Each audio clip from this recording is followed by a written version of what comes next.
예, 오늘은 저희들이 이제 그 13장 내용을 좀 다루기 때문에 새벽에 다루기는 좀 분량이 이렇게 많습니다. 이제 우리 1절부터 시작을 해서 이제 4절까지는 이제 아브라함이 다시 이렇게 가나안에 돌아오는 내용들이 이제 기록이 되어져 있습니다.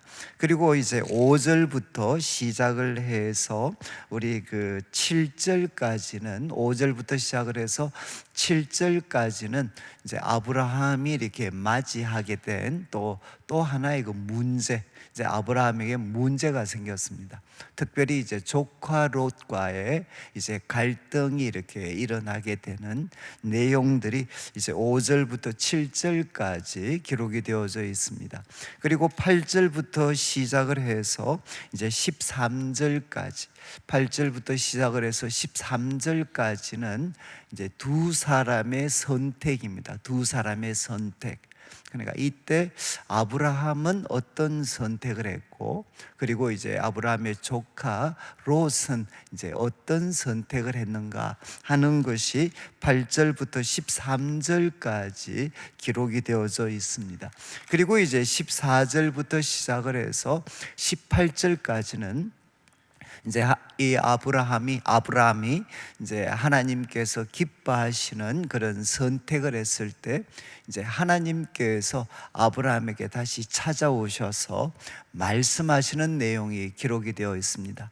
그래서 하나님께서 아브라함에게 또 찾아오셔서 말씀을 하시고, 이제 이 말씀에 근거해서 이제 아브라함이 그 헤브론으로 정착하게 되는, 이제 마지막 18절에 보면 아브라함이 헤브론이라는 곳으로 정착하게 되는 내용들이 이제 기록이 되어져 있습니다. 그래서 13장은 크게 이렇게 세 부분으로 이제 아브라함이 가나안에 다시 돌아왔고, 그런데 이제 그의 삶이 형통했을 때 또 문제가 하나 생기게 되고, 그 문제에 직면했을 때 이제 아브라함과 그리고 조카 롯이 보였던 다른 선택들을 이제 기록을 하고 있고, 또 하나님께서 기뻐하시는 이제 선택을 아브라함이 했을 때 이제 하나님께서 어떻게 아브라함에게 이제 반응하셨는가 하는 내용들. 그래서 오늘 말씀을 통해서는 이제 우리가 그 한 해를 살게 되면 어쩔 수 없이 또 선택을 해야 되는, 이제 중요한 선택을 해야 되는 상황들 앞에 우리가 놓이게 됩니다. 그때 이제 우리가 어떤 선택을 해야 되는가, 그리고 그 선택이 이후 우리들의 삶에 어떤 그 영향까지도 미칠 수 있는가 하는 것들을 한번 생각할 수 있는 시간이 되면 좋겠습니다. 그래서 1절 말씀을 이제 한번 보시면, 아브라함이 이제 애굽에서 그와 그의 아내와 모든 소유, 그리고 롯과 함께 이제 네게브로 올라오게 됩니다. 그러니까 이 네게브는 이집트와 이제 이 가나안 땅의 중앙에 있는 사막 지역이 바로 이제 이 네게브입니다. 그러니까 아브라함이 이제 네게브로 이제 올라가게 되는데, 그런데 거기에 누구도 이제 포함이 되어 있느냐? 그의 아내도 포함이 되어져 있습니다. 그러니까 이제 우리 12장 어제 살폈던 내용처럼 정말 그의 아내를 우리가 잃어버릴 뻔했었는데, 이제 하나님의 그런 은혜와 도우심을 통해서 이제 그의 아내와 함께 이제 네겝으로 올라가게 됩니다. 그리고 2절 말씀을 보시면 이때 이제 아브라함에게 가축과 은과 금이 이제 풍부하게 되었다. 그러니까 이것도 역시 이제 12장에 나온 내용을 반영을 하고 있습니다. 아브라함은 이제 그 가나안으로 흉년 때문에 가나안에 갔지만, 이제 그는 분명히 잘못 선택을 했죠. 이제 어떤 하나님을 떠나는 가나안으로, 이집트로 가는 선택을 했고, 또 거기에서도 이제 아내를 누이라고 하는 그런 어떤 잘못을 범했지만, 결국 이제 전화위복의 하나님이십니다. 전화위복에 하나님을 통해서 이제 아내도 그와 함께 있게 되고, 그리고 이제 가축과 은과 금도 애굽으로 내려갈 때보다 더 풍부해져서 다시 이렇게 돌아오게 됩니다. 그리고 이제 3절 말씀을 보시면 이제 어디에 정착하게 되는가? 이제 베델과 아이 사이. 그러니까 처음 과거에 이제 가나안에 들어왔을 때 처음 장막을 쳤던 이 베델과 아이 사이에 이제 정착을 하게 됩니다. 다시 돌아오게 됩니다. 그러니까 가나안 땅에 처음 들어왔던, 처음 정착했던 이 베델과 아이 사이에 정착을 하게 되고, 이제 4절 말씀, 그곳에서 이제 그곳은 어떤 곳이냐? 그가 처음으로 제단을 쌓은 곳이었다. 그가 처음으로 제단을 쌓은 곳인데, 이제 그곳에 돌아와서 아브라함은 무엇을 하느냐? 거기서 여호와의 이름을 불렀다. 이렇게 성경은 기록을 하고 있습니다. 그러니까 1절부터 4절까지 말씀을 통해 이제 아브라함은 그가 잘못 선택해서 내려갔던 그 이집트에서 이제 전화위복에 하나님을 통해서 이제 그의 삶이 사실은 더 풍성해지게 됩니다. 그리고 이제 아브라함은 무엇을 회복하게 되는가? 처음 정착했던, 그리고 처음 제단을 쌓았던 곳에서 이제 여호와의 이름을 부르는 이제 예배를 그가 회복을 하게 됩니다. 이제 1절부터 4절까지 말씀은 이런 내용들을 소개하고 있습니다. 그러니까 지금 이제 오늘 아브라함이 이제 그 선택을 하는 상황에 놓이게 되는데, 그때 아브라함은 어떤 모습이었는가? 이제는 참 이제 모든 게 제자리를 찾았습니다. 그러니까 가뭄 때문에 이집트로 가서 그가 겪었던 많은 그 시행착오들, 이제 이것들을 뒤로 하고, 이제 아브라함은 이 이집트에서 전화위복의 하나님을 만났고, 그리고 지금은 이제 베델에서 예배를 회복해서 여호와의 이름을 이렇게 부르고 있는, 이제 모든 삶이 이제 정상을 되찾게 되었습니다. 그런데 이때 이제 문제가 생긴 거죠. 이때 여러분, 지금 이제 이때 어떤 문제가 생겼느냐? 5절 말씀을 보시면 이제 5절부터 이때 생겼던 문제는 뭔가 하면, 아브라함이 이제 너무 형통했기 때문에 또 풍부했기 때문에 생긴 문제입니다. 아브라함의 일행 롯도 양과 소와 이렇게 장막이 있었고, 6절 말씀을 보시면 이제 그 땅이 그들이 동거하기에 넉넉하지 못했다. 그리고 이유를 어떻게 설명하죠? 왜냐하면 그들의 소유가 많아서 동거할 수가 없었다는 겁니다. 그러니까 지금 이제 아브라함에게 발생한 문제는 뭔가 하면, 이제 소유가 너무 많아졌다는 거죠. 소유가 너무 많아져서 이제 아브라함과 그리고 조카 롯이 이제 같이 동거할 수가 없는 상황이 생겼습니다. 그래서 7절을 보시면 조금 더 구체적으로 소개할 때, 이제 땅이 그들에게는 좁아지다 보니까 아브라함의 가축의 목자들, 그리고 롯의 가축의 목자가 서로 이렇게 다투게 되었다는 겁니다. 그러니까 이제 아브라함의 그 목자들하고 또 롯의 조카들이 땅은 협소하고 가축들이 너무 많으니까 이제 자기 가축들에게 이제 먹을 것을 제공하려고 하다 보니까 거기서 충돌을 하게 됐습니다. 여러분, 거기서 충돌을 하고 또 하나 7절 후반부에는 가나안 사람과 브리스 사람도 그 땅에 거주했다. 여러분, 이렇게 충돌을 하는데, 그런데 또 주위에는 그들과는 어떻게 보면 상관이 없는 그런 가나안 사람, 브리스 사람도 이제 거주를 했다는 거죠. 지금 아브라함에게 일어난 그 문제는 무엇이냐? 그가 잘못된 뭔가를 해서가 아닙니다. 이제 하나님 예배도 제자리를 찾았고, 그리고 또 그의 삶은 참 풍요로워졌습니다. 그런데 그 풍요로움 때문에 이제 문제가 생기게 되었고, 특별히 이제 우리도 경험하는 거지만 힘든 문제죠. 가장 가까운 가족과 친척 사이에 문제가 발생하게 되었다는 겁니다. 아마 저도 이제 성도들을 대하다 보면 한 번씩 이렇게 밖으로는 기도 제목을 통해 표현하지 않지만 우리가 조금 깊이 이야기를 나누다 보면 여러분, 가장 가까운 가족과 친지들 사이에 이런 비슷한 문제들이 이렇게 생길 때가 있습니다. 지금 이제 아브라함은 모든 것, 예배도 정상을 찾았고 그의 삶은 더 풍요로워졌기 때문에 어쩌면 문제가 없어질 수도 있는데, 그 풍요로움 때문에 이제 문제가 발생을 했습니다. 자, 이런 문제가 발생을 했을 때 이제 아브라함이 어떤 선택을 하는가? 8절을 한번 보시죠.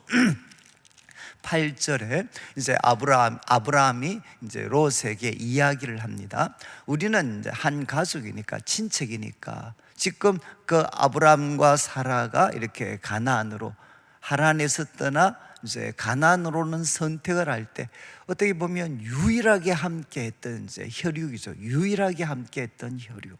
그런데 이제 우리는 한 친척이니까 너 그리고 내 목자와 너의 목자 사이에 서로 다투게 하지 말자. 이건 뭐 당연한 거죠. 우리가 이제 안 싸우면 좋겠다. 그러면서 이제 9절 말씀, 아브라함이 이렇게 이야기합니다. 너 앞에 온 땅이 이렇게 있으니까 이제 나를 떠나가라. 그러면서 이제 너가 좌하면 나는 우하고 또 너가 우하면 나는 좌할 것이다. 이렇게 이제 아브라함이 이야기를 하게 됩니다. 여러분, 지금 아브라함은 결국 어떤 선택을 하느냐? 이제 서로가 같이 있을 수가 없죠. 그러니까 서로 나누어져야 됩니다. 그러면 이제 당연히 문제가 생긴 것은, 이런 상황에서 이제 헤어지게 된다면 각자가 어떤 지역을 선택하게 되는가, 어떤 지역을 이제 선택해야 되나, 이게 가장 중요한 그런 문제죠. 그런데 아브라함은 참 그가 이렇게 소위 우리로 말하면 이제 높은 이제 그런 어떤 그 소위 작은 아버지죠, 작은 아버지. 그런데도 우선권을 충분히 가질 수 있는데도 이제 아브라함은 이렇게 조카 롯에게 양보를 합니다. 우선권을 이제 양보를 하게 됩니다. 그러니까 자기가 볼 때 얼마든지 더 좋은 조건을 선택할 수 있는 충분한 이유가 있었지만, 그러나 그는 이제 오늘 우리 불렀던 찬양처럼 평화죠, 평화. 우리 조카와 참 좋은 관계를 유지하기 위해서 그는 이제 그가 양보를 하게 됩니다. 우선권을 양보를 하게 됩니다.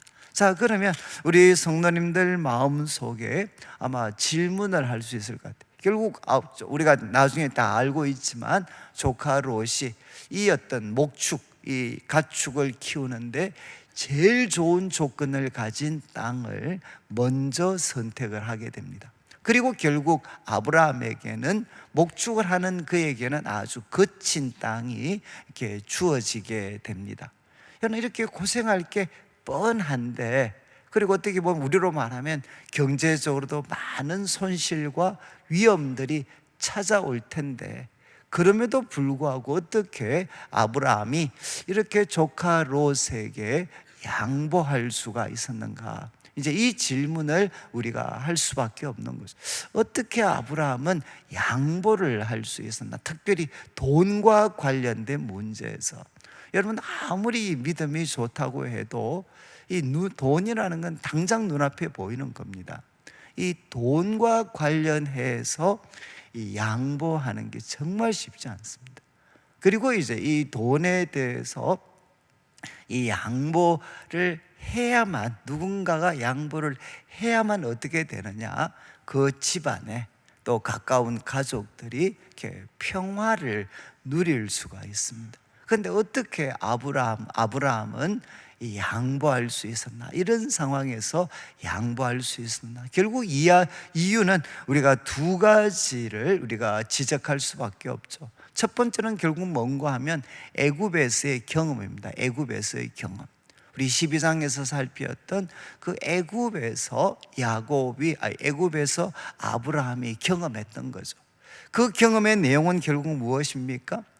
이 성공적인 삶은 참 중요한데, 성공적인 삶은 그가 선택하는 환경에 이제 달린 것이 아니고 누구한테 달린 것이죠? 결국은 하나님께 달린 것입니다. 여러분, 이거 정말 어려운 이야기죠. 내가 양보를 하는데도 지금 그 성공이라는 것은 내가 선택한 조건에 달려있는 게 아니고 하나님께 달려있다. 하나님께. 이게 다 이 아브라함이 지금 이 이집트에서, 애굽에서 그가 생생하게 경험을 한 겁니다. 그는 분명히 잘못된 이렇게 선택을 했죠. 그렇지만 그가 그 잘못된 선택 때문에 많은 부를 가질 수 있었지만 얼마나 그게 일장춘몽에 불과한 건가. 이제 아내가 다 빼앗기게 되고 뭐 자기한테 남은 게 아무것도 없잖아.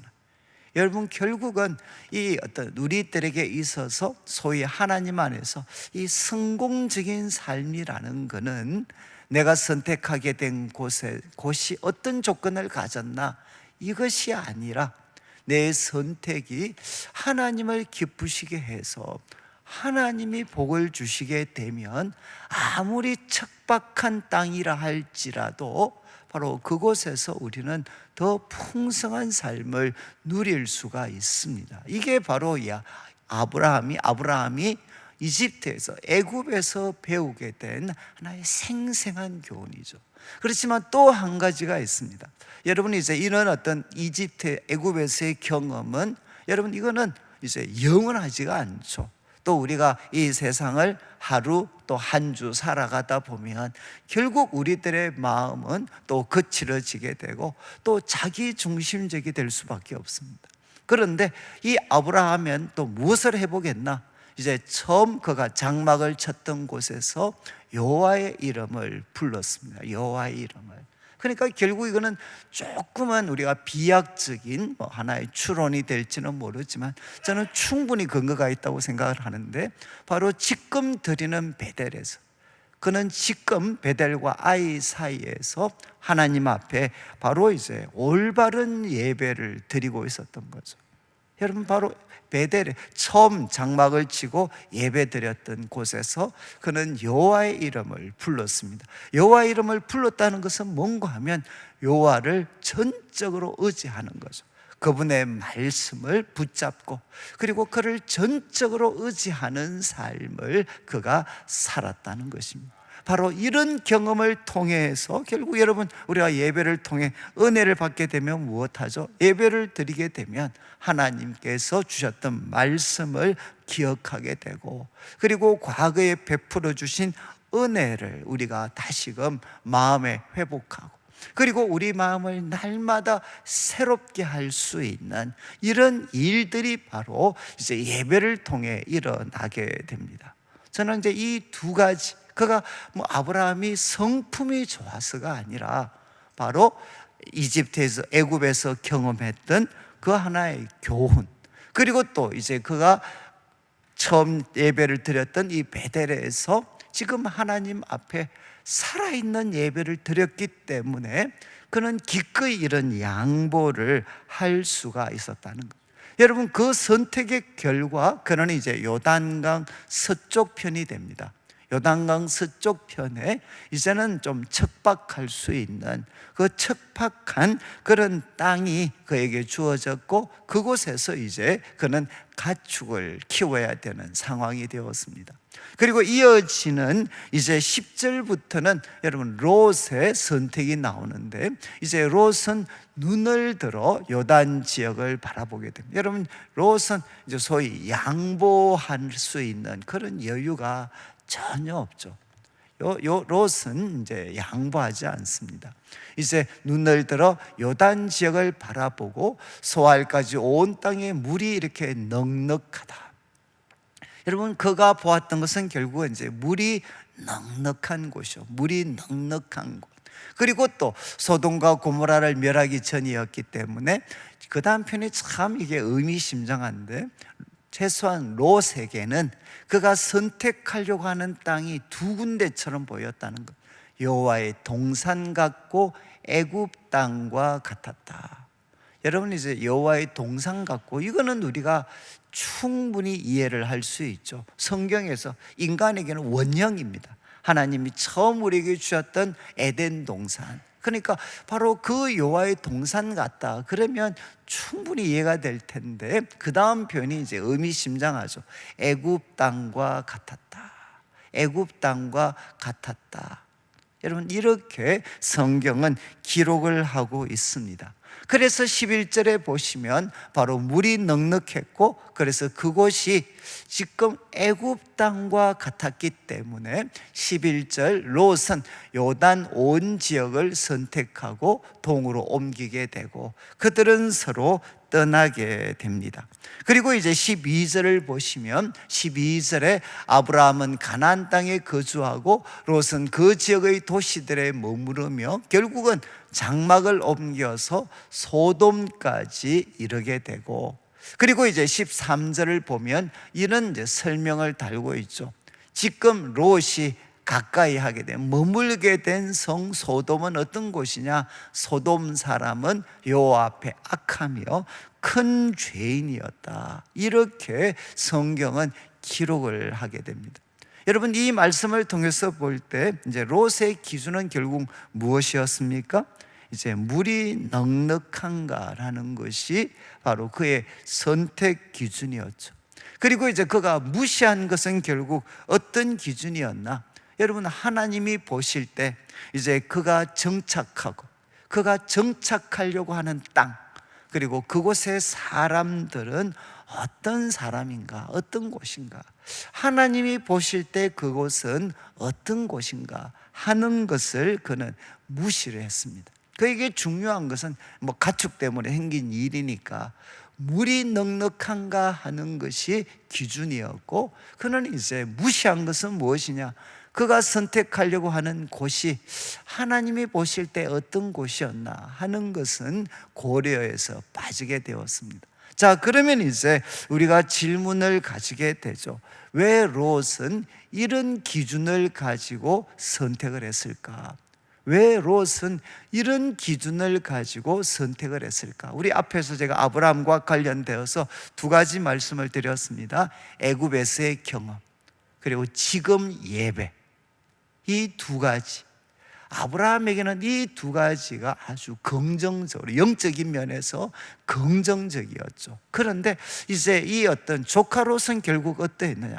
여러분, 애굽에서의 경험이, 역설적으로 애굽에서의 경험이 바로 롯에게는 여러분 이런 선택을 하게 했다는 겁니다. 아브라함은 이 애굽에서의 경험 때문에 양보하는 선택을 했지만, 조카 롯은 애굽에서의 경험 때문에 바로 이 소돔을 선택하는 바로 그런 하나의 선택을 했다는 것.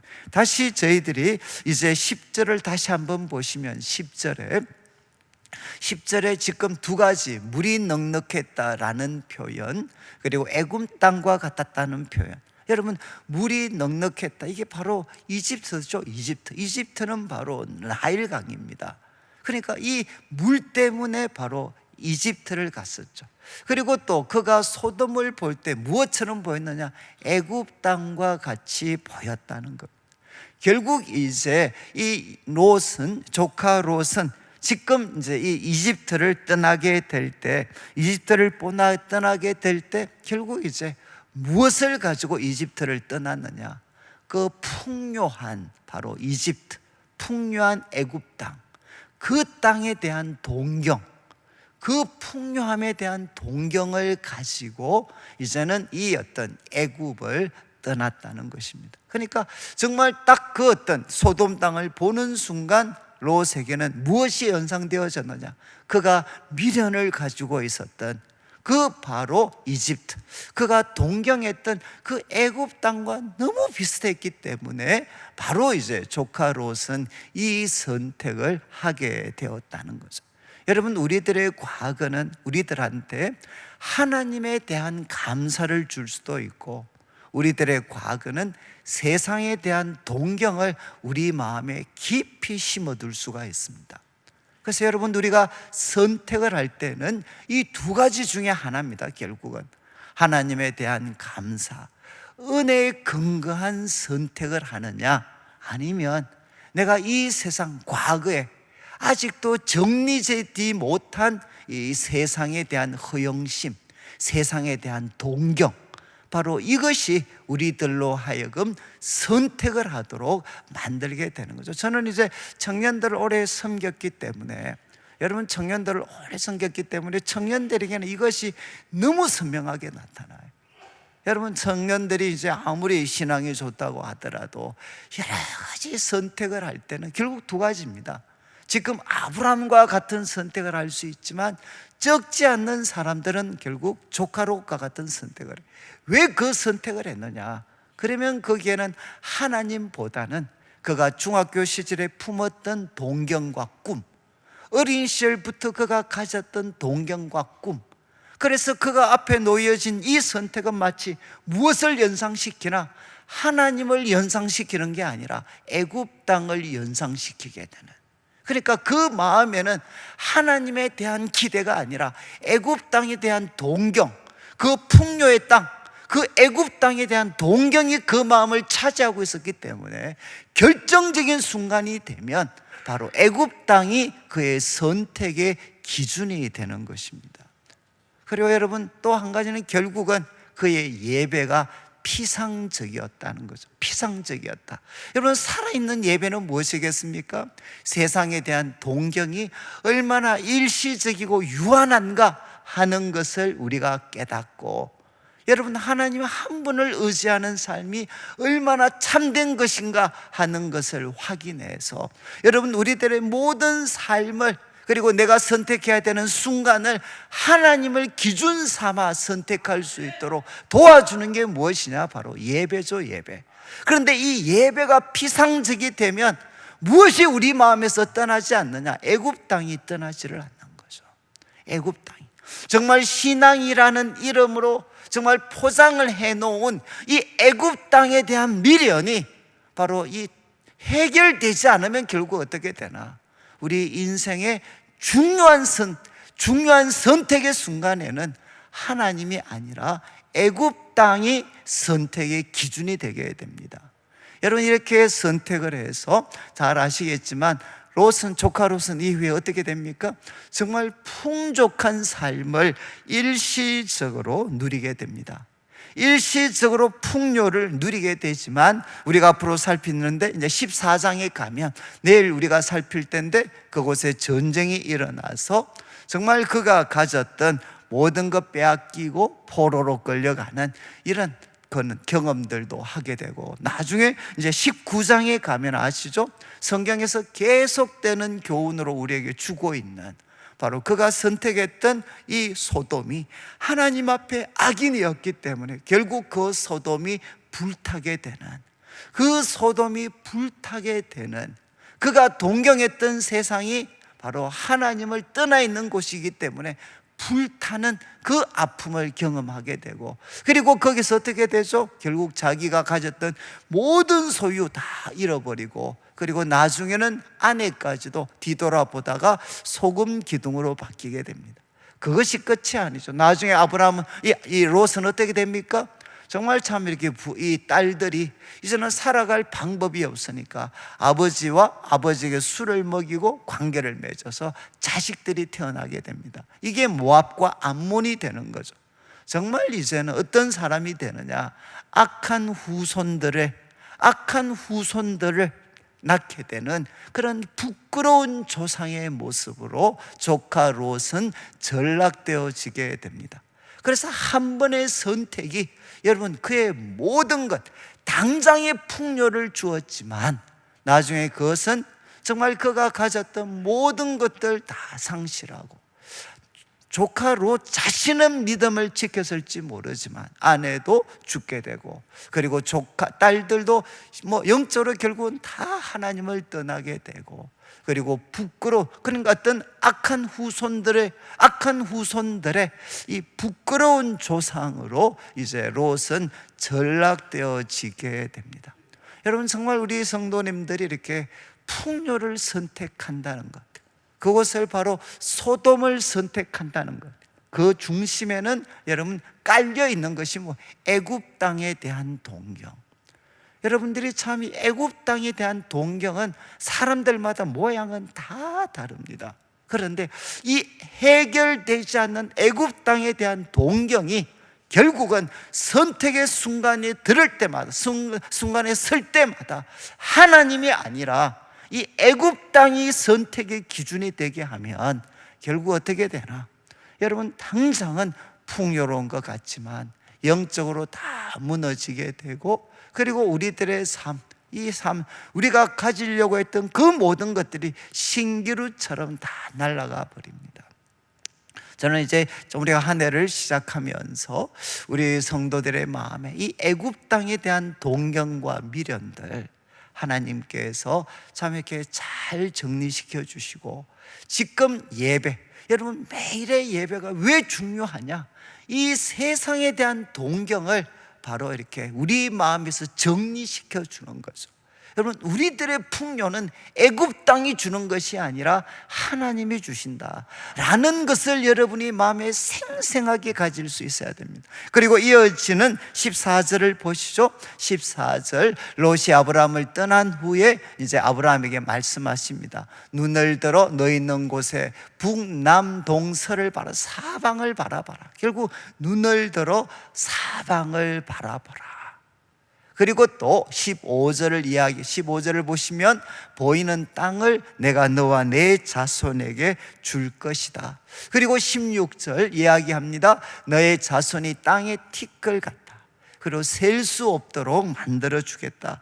그리고 17절, 너는 일어나서 종과 행으로 두루 다녀봐라. 내가 그것을 너에게 줄 것이다. 여러분, 참 믿음의 선택을 했다는 것은 무엇을 통해 알 수 있느냐? 하나님이 그에게 찾아오시는 거죠.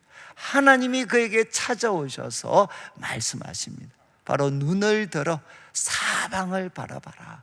보이는 땅을 바로 내가 너에게 줄 것이다. 너와 후손들에게 줄 것이다. 후손은 셀 수 없도록 만들어 볼 것이다. 그리고 너가 종과 행으로 달려봐라. 이렇게 하나님께서 아브라함에게 말씀하시고, 18절 보시죠. 이제 아브라함은 장막을 옮겨서 헤브론에 거주하게 됩니다. 그리고 거기서 여호와를 위하여 제단을 샀습니다. 여러분, 왜 이제 아브라함이 헤브론을 선택했나? 이거는 정확하게 우리가 알 수 없습니다. 그런데 분명한 것 한 가지는 뭔가 하면 이 헤브론은 한 930m 정도 되는, 그러니까 요단강 서쪽에서는 가장 높은 산지 중에 하나입니다. 가장 높은 산, 고대 가장 오래된 도시면서도 가장 높은 산지에 있는 곳이 바로 이 헤브론인 한 930m 되는 참 높은 곳으로 그가 거주하게 되고, 그리고 제단을 쌓게 됩니다. 여러분, 제가 참 이 말씀은 이제 왜 올라갔을까? 왜 헤브론에 갔을까? 여러 가지 이유가 있겠지만 앞에 내용들 보시죠. 앞에 하나님께서 뭘 말씀하셨습니까? 야, 눈을 들어 동서남북 사방을 바라봐라. 그러면 바로 그곳을 너에게 줄 것이다. 저는 그냥 단순하게 이 말씀과 뭔가 연관은 있는 것 같아요. 다는 아닐지 모르겠지만, 여러분, 바라보는 곳, 동서남북 바라보는 곳을 너에게 주겠다. 그러면 여러분, 동서남북 멀리 바라보려면 어디로 올라가야 됩니까? 높은 곳으로 가야 되지 않나요? 그래서 저는 개인적으로 참 이 아브라함이 멋있구나. 하나님께서 눈을 들어서 사방을 바라봐라. 내가 보이는 곳 주겠다. 그러니까 여러분, 그는 비록 척박한 산지지만 여러분, 바로 보이는 곳 주겠다고 약속하신 하나님, 그 하나님 기억하면서 가장 높은 산지로 올라가서 더 넓은 동서남북을 바라보는 이거는 약간의 비약입니다. 비약이지만 저는 뭐 나름 이렇게 일리가 있다고 생각을 해요. 여러분, 그는 어떤 사람이냐? 그는 비전의 사람이 되는 거죠. 비전의 사람. 여러분, 우리는 하나님을 만나야 지금 눈앞에 있는 조건들이 내 삶의 최종적인 조건이 아니고 하나님의 말씀 속에, 하나님의 약속 속에 내 인생의 미래가 달려져 있다. 그래서 여러분, 동서남북 바라보는 곳을 주신다고 했으니까 더 넓은 동서남북을 바라보려면 그는 어디로 가야 되겠어요? 바로 산지로 올라가게 되는 거죠. 산지로. 바로 그곳에서 하나님께 예배를 드리면서 하나님이 자신에게 주신 말씀을 새기면서, 그리고 그 말씀을 가지고 꿈을 꾸면서 그는 살아가는 그런 비전의 사람, 믿음의 사람, 비전의 사람이 되게 됩니다. 오늘 말씀을 마무리하면서 저는 여러분, 참 이 한 해 2024년 시작할 때 꼭 두 가지, 이 세상 애굽 땅에 대한 미련을 여러분이 정돈을 하셔야 돼요. 그렇지 않으면 결정적인 순간에 발목 잡습니다. 저는 정말 청년들을 대하면서, 성도들 대하면서 많이 목격을 했어요. 해결되지 않는 이 애굽 땅에 대한 미련과 동경이 결정적인 순간에 발목 잡습니다. 언제? 우리들의 예배가 피상적이 되면 여러분, 하나님이 아니라 애굽 땅이 더 아름답게 보입니다. 여러분, 우리 인생은 내가 애굽 땅을 선택해서 행복해지는 게 아니라 하나님을 선택해서 그분을 신뢰하고 그분의 뜻을 따라 살아갈 때 우리 인생이 복될 수가 있지, 애굽 땅이 나를 행복하게 만드는 것이 아닙니다.